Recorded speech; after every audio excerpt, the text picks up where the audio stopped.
what a really neat story all this is, Luke Willson. From a kid in Windsor to having options to 2 different professional leagues. In your first year, you win a Super Bowl, and then last year, I know we've been on just doing this for like almost an hour. Thank you again. I do have to ask though, that last play of the game, and Russell Wilson gets intercepted.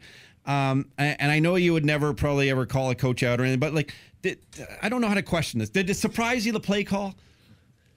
Did it surprise me at the time? No. Okay. Just because, you're so focused in that I'm not thinking like, hey, and you trust your play callers. I mean, if they call that play, it's not like shaking the magic 8 ball. Like, people are acting like, and this is what I'm like, dude, you guys got to understand the amount of preparation these coaches put into this stuff.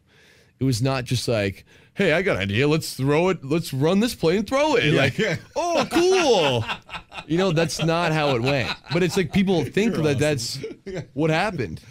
And it's really not. I mean, they go out. Yeah. I mean, looking back on it, I think everyone, and of course, would have went into goal line and given the ball to Marshawn. Okay. But that being said, and I told someone this the other day, I said that play with the way they were aligned to it. Again, and do I run the football? Yeah, I run the football. People ask me all the time. Of course, yep, I do. That's me. Okay, I came from my brother was a ground and pound white boy running back. Okay, that's kind of what I grew up watching. But like statistically, the chances of that happening, it's crazy, are so slim, especially with a no name. I would have, and you know what? Butler or whatever, is that his name? And if you look at the slow mo of it, the dude caught it like on his shoulder. Yeah. It wasn't like people act like, oh, dude, he came in here, it was easy pick. I'm like, this guy made the play of the century. Yeah. And everything that could have went wrong in that play went wrong. Like it's kind of like a pick, kind of rub play. That split second of defeat. Just sorry to do this to you, but take us through that emotion if you don't mind. So this is kind of honestly, we go in, we run the ball to the half-yard line, and I'm like, my first thought in my head, and I remember this pretty vividly, was perfect. They're gonna have to blow a timeout. He doesn't blow his timeout, which I'm still confused on why that didn't happen. Isn't that interesting? Okay, so I'm like, dude, even more perfect. I'm like, we score here, this game's over. Like, there's no way. With our defense, you know what I'm saying, that nothing is going to happen.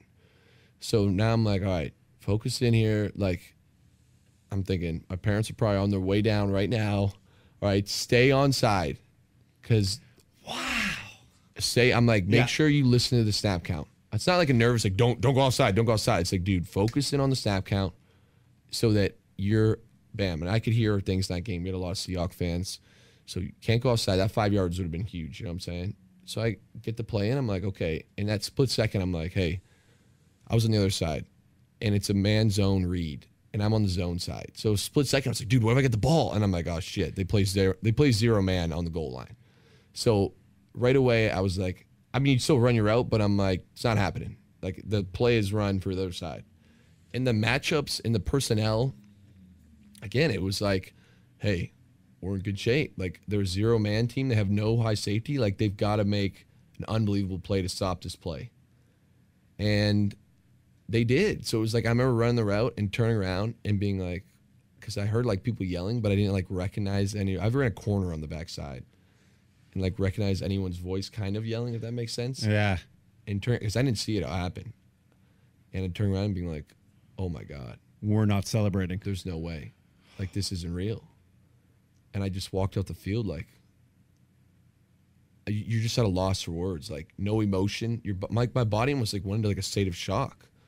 Like, holy shit. Like, we just lost the Super Bowl. We were right there on the, and you're looking like, I remember looking for answers like, okay, there's 30 seconds left. Do we have timeouts? Can we get the ball back? Like, there's no way. We should be winning.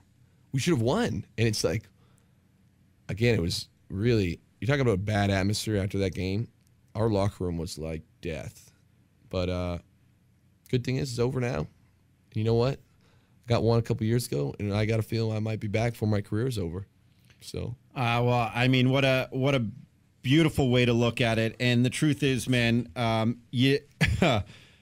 You do Canadians so proud, Luke Willson, and not only what you do on the field, but and I've only just met you. I've obviously seen the interviews, and you're a dynamic guy, and your hair stands out, and you know, by all accounts, you've always been talked about as a likable guy, which is proven today.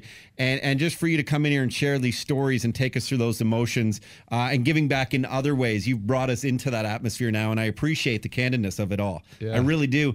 And you will be back there. I mean, because you still got a kick-ass fucking team. Let's be honest. Yes, we do. It's like you still got the best quarterback and running back in the game, and obviously now we got Jimmy, and we're in good shape. It must be a very exciting time, and you have a lot, as you know, your whole attitude in life is never quit, keep getting, you know, someone tells you no, you're going to go and do it better. I can only imagine what that's going to translate into on the field this year. I'm with you, and I think, you know, a lot of guys on our team have that same chip, so it'll be again, I don't want to put any guarantees, predictions, but I got a really good feeling. So. Wow. Well, congratulations on your early success, and it's still so early. Thank you again for coming on the show. How can people? What are you on the Twitters, and do you like all that stuff? You know what? I do the Twitter, Instagram. I don't do the Facebook stuff, but it's at L Wilson _82. But the key is my last name has 2 L's in it. So you're not Luke Willson. Correct. The actor, and it's spelled differently. Okay. So it's L Wilson, WILLSON _82. Do you have a girlfriend? I do not. The ladies must come on. The ladies must go crazy. All like. Hey, my mom might hear us soon. But the hair. Do you get one last question before we go, Luke Willson? The hair. Do the fellas chirp you in the pros for the hair when they're lining up against you? A little bit, but it's more off the field stuff that I get it. Like off the field is where I get more of the hair. The hair, people talking shit to me. What kind of monster chirps you off field? You're 6'5", 257, like, dude, like I'm 8 talking, feet tall, 300. If you came down to Windsor one day and, you know, we went out and had a beer with a couple of my buddies, it would be you. I'm telling you right now, no one's safe. If Jesus himself came down, okay, he wouldn't be safe in this group. It sounds like you have a good group of dudes. It is. It's fun. So again, but you just gotta be on your toes. You always gotta be sharp. Yeah. Hey, I'm Jay Brody. Subscribe to our YouTube channel and leave a comment. We read the best ones on the air.